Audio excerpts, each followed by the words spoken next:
लद्दाख की सियासत, माहिर माहौलियात और तालीम तीनों महाजों पर बरसों से खामोशी से काम करने वाले सोनम वांगचुक आज जेल की सलाखों के पीछे हैं। इनकी अहलिया गीतांजलि आंगमो पहली बार खुलकर कह रही हैं कि मेरे शौहर एक सियासी कैदी हैं। इस बयान ने न सिर्फ लद्दाख की मौजूदा सूरत हाल को उजागर किया है, बल्कि पूरे मुल्क में यह सवाल भी खड़ा कर दिया है कि एक पुरअमन समाजी कारकुन को आखिर क्यों कौमी सलामती कानून के तहत बंद किया गया। दरअसल यह सिर्फ एक शख्स की गिरफ्तारी नहीं, यह पूरे खित्ते के सियासी मुस्तकबिल, रियासती हैसियत की जद्दोजहद और लद्दाख की सिविल सोसाइटी की आजादी का मुकदमा है। सोनम वांगचुक की गिरफ्तारी पर उनकी बीवी गीतांजलि ने संगीन इल्जाम लगाया कि वो एक सियासी कैदी हैं।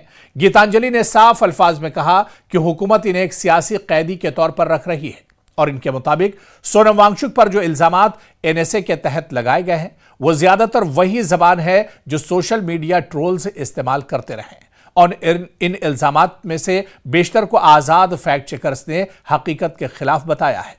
यह दावा इस पूरे मामले को इंसानी हुकूक का संजीदा मसला बना देता है। इसके अलावा आप देखिए कि पुरअमन एहतजाज, तशद्दुद और एनएसए के तहत गिरफ्तारी। दरअसल लद्दाख की अगर बात करें, 2 महीने गुजर गए हैं, सोनम वांगचुक 2 महीनों से जेल के अंदर हैं और इसके अलावा लद्दाख में हालात भले ही कुछ पुरअमन हुए हों, पटरी पर लौटे हों, लेकिन लद्दाख के अवाम की जो मांग है वो लगातार जारी है। पुरअमन ही सही, लेकिन लद्दाख के लोग लगातार पुरअमन तरीके से अपनी मांगों को उठा रहे हैं। लगातार एहतजाज किया जा रहा है। आप देखिए कि 24 सितंबर के पुरअमन एहतजाज के दौरान अचानक तशद्दुद भड़का और इसका इल्जाम कई मकामी कारकुनों के साथ साथ सोनम वांगचुक पर भी लगाया गया और नतीजतन इन्हें कौमी सलामती कानून यानी एनएसए के तहत गिरफ्तार किया गया और अब तकरीबन 2 महीने से सोनम वांगचुक जेल में है। एक ऐसा कानून, क्योंकि यहां पर एनएसए को भी सामना होगा, नेशनल सिक्योरिटी से जुड़ा हुआ ये जो मामला है इसे भी दरअसल समझना होगा, क्योंकि ये एक ऐसा कानून है जिसमें बगैर ट्रायल 1 साल तक हिरासत मुमकिन है, यानी 1 साल तक आप पर कोई सुनवाई नहीं होगी, कोई ट्रायल आपका नहीं चलेगा, 1 साल तक आपकी कोई सुनने वाला नहीं है। ये इस तरह का कानून है। वहीं पर सोनम वांगचुक की अहलिया और उनकी बीवी गीतांजलि लगातार कानूनी लड़ाई लड़ रही हैं और इस बीच उन्होंने सुप्रीम कोर्ट का दरवाजा भी खटखटाया है। इंसाफ के लिए, सोनम वांगचुक के रिहाई के लिए वो लगातार कोशिश कर रही हैं। गीतांजलि जो खुद एक Himalayan institute of alternative learning यानी हेल की शरीक बानी है, सोनम वांगचुक भी इससे जुड़े हुए थे और उन्होंने सोनम वांगचुक के डिटेंशन ऑर्डर और एनएसए के तहत लगाए गए इल्जामात को सुप्रीम कोर्ट में चैलेंज किया है। इनके मुताबिक यह गिरफ्तारी बेबुनियाद है, यह गिरफ्तारी सियासी है और यह गिरफ्तारी अवामी जद्दोजहद को दबाने की कोशिश है और इसी गिरफ्तारी को लेकर सोनम वांगचुक की अहलिया लगातार कोशिश कर रही हैं। लगातार वो एक तरह से संपर्क में बनी हुई है और लगातार वो कानूनी हर पहलू पर गौर व फिक्र कर रही हैं और कानून के मुताबिक वो इस पूरे मामले को हल करने की कोशिश कर रही हैं।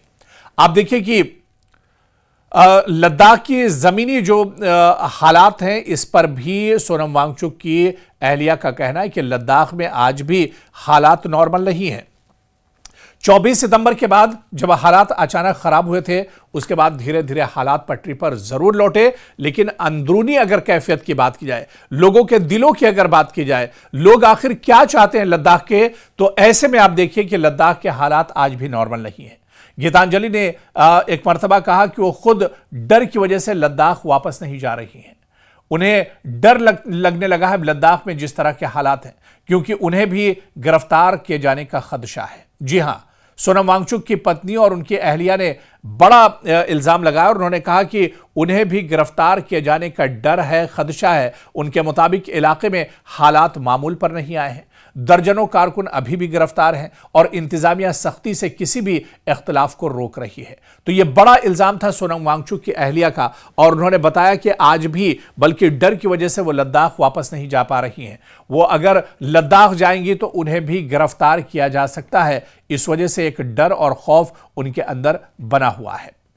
इसके अलावा आप देखिए कि सोनम वांगचुक की अहलिया ने और भी कई बड़े इल्जाम इंतजामिया और सरकार पर लगाए, क्योंकि सोनम वांगचुक का एक बड़ा इदारा है, बल्कि दो बड़े इदारे हैं जो सोनम वांगचुक ने कायम किए थे। एक Himalayan institute of alternative learning और इसके अलावा दूसरा students educational and cultural movement of Ladakh. ये दो बड़े तालीमी इदारे हैं जो सोनम वांगचुक चलाते थे और उनकी अहलिया भी इसमें शरीक थी और वो भी इसमें मदद करती थी। अब गीतांजलि के मुताबिक हुकूमती निगरानी और डिटेंशन के बाद इदारों के कई प्रोग्राम मुअत्तल हो गए हैं। माली और इंतजामी नुकसान इतना शदीद है कि इदारे 2 साल पीछे चले गए हैं और यह नुकसान सिर्फ एक शख्स का नहीं, पूरी नस्ल नौ का नुकसान है। तो इस पर भी कहीं ना कहीं गीतांजलि ने, जो सोनम वांगचुक की अहलिया है, उन्होंने तशवीश जाहिर की है और कहा है कि जिस तरह से सख्ती की जा रही है, जिस तरह से दबाव बनाया जा रहा है, ऐसे में एक बड़ी मेहनत के बाद जो इदारे खड़े किए गए थे उन इदारों के इदारों पर जवाल आता जा रहा है। वो इदारे पस्ती का शिकार होते जा रहे हैं और अगर इसी तरह के हालात बनते रहे तो आने वाले दिनों में ये दो बहुत अहम इदारे, तालीमी इदारे, जिससे लद्दाख के नौजवान और नई नस्ल फायदा उठा रही थी, तालीम याफ्ता हो रही थी, उसके लिए ये इदारे हमेशा के लिए बंद हो जाएंगे। तो इस पर भी सोनम वांगचुक के अहलिया ने एक तरह से तशवीश जाहिर की है और उन्होंने बताया कि सोनम वांगचुक की गिरफ्तारी के बाद इन इदारों पर एक तरह से मुश्किलें बढ़ रही हैं और ये इदारे अब कहीं ना कहीं मुश्किल दौर से गुजर रहे हैं। इसके अलावा आप देखिए कि गीतांजलि ने एक बात और कही। उन्होंने कहा कि सोनम वांगचुक के बगैर किसी भी मुद्दे पर लद्दाख में बातचीत नहीं होगी या लद्दाख में अब किसी भी इशू पर बातचीत सोनम वांगचुक के बगैर नहीं हो सकती है, चाहे वो 6 शेड्यूल की बात की जाए या स्टेटहुड की बात, यानी मुकम्मल लद्दाख को रियासत के दर्जे की बात की जाए। ये सोनम वांगचुक के बगैर मुमकिन नहीं है इस पर बातचीत हो। गीतांजलि ने साफ कहा कि लद्दाख की रियासती हैसियत, 6 शेड्यूल के मुतालबात और मरकज के साथ मुज़ाकरात सोनम वांगचुक के बगैर काबिल कबूल नहीं है, क्योंकि वही लद्दाख की इज्तिमाई आवाज की नुमाइंदगी कर रहे हैं। तो कहीं ना कहीं सोनम वांगचुक को लेकर गीतांजलि कानूनी लड़ाई जरूर लड़ रही है, लेकिन वो ये भी मानती है कि सोनम वांगचुक के बगैर लद्दाख की यह लड़ाई एक तरह से अधूरी है। गीतांजलि ने यह भी कहा कि सोनम जेल में जिस्मानी और जहनी मुश्किलात से गुजर रहे हैं, खानदान मुसलसल परेशानी में है, मगर वो पुरुम्मीद है कि इंसाफ मिलेगा, हालात बदलेंगे, अच्छे दिन आएंगे और वो पुरुम्मीद है कि आने वाले दिनों में उन्होंने इंसाफ का दरवाजा खटखटाया है, उन्होंने सुप्रीम कोर्ट का दरवाजा खटखटाया है। इस वजह से वो पुरुम्मीद है कि इंसाफ इस मामले में जरूर मिलेगा, देर से ही सही, लेकिन इंसाफ जरूर मिलेगा। अब बड़ा सवाल यह उठता है कि क्या यह लद्दाख की आवाज को दबाने की कोशिश है? सोनम वांगचुक की गिरफ्तारी और उनकी अहलिया के बयानात एक बड़े सवाल की तरफ इशारा करते हैं। क्या लद्दाख की रियासती जद्दोजहद और अवामी मुतालबात को दबाने के लिए एक गैर मुतनाज़ा, माहौल दोस्त और साइंसी सोच रखने वाले शख्स को निशाना बनाया जा रहा है? यह सवाल बहुत अहम है और कहीं ना कहीं अब लगातार यह देखना बहुत अहम होगा कि आने वाले दिनों में अदालत का रुख क्या कुछ रहता है सोनम वांगचुक के मामले में। क्या उन्हें इंसाफ मिलेगी? क्या लद्दाख में हालात एक बार फिर से पटरी पर लौट कर आएंगे?